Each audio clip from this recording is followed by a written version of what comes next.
अकुल्स अकॅडमीमध्ये आपल्या सरांचं स्वागत आहे. आपण पाहणार आहोत आयतावरील प्रश्न.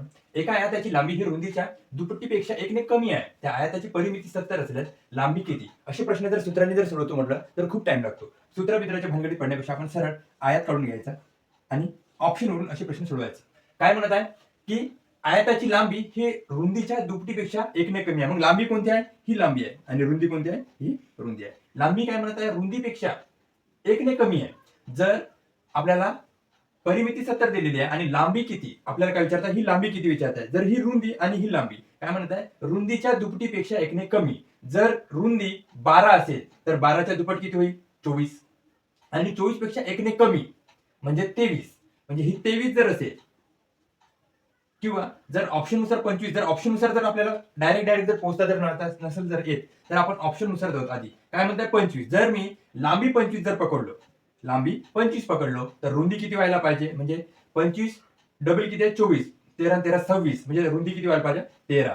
25 आणि 13. मग आपल्याला काय म्हणत आहे? परिमिती काढायची आहे. 25 25 50, 13 13 26 म्हणजे 50 आणि 26 म्हणजे 70 पेक्षा जास्त होऊन राहिला. हे होणार का? नाही.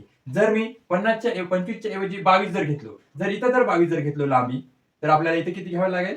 म्हणजे दुपटीपेक्षा 1 कमी म्हणजे हे किती होत आहे? 11 11 दुने 22. 22 पेक्षा 1 कमी म्हणजे 21. म्हणजे हा ऑप्शन येणारच नाही. 22 ऑप्शन.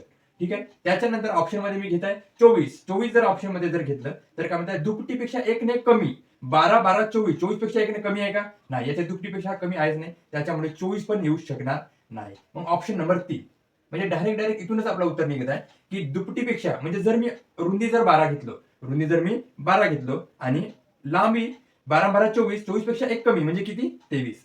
उत्तर आपल्या याच्यामधूनच निघत आहे. पण आपण परिपूर्ण उत्तर पाहू याचं कसं आहे. 23 जर समोरासमोरील बाजू ह्या सारख्या असतात मग ही लांबी 23 तर ही लांबी 23, ही रुंदी 12 तर ही रुंदी 12. 23 23 6 46 आणि 12 12 24 आणि 6 4 10 0 हात आले 4 2 6 आणि 1 7 म्हणजे 70. या चारही बाजूंची बेरीज 70 होत आहे. म्हणून आपला उत्तर ऑप्शन क्रमांक 4 हा आपला उत्तर आहे.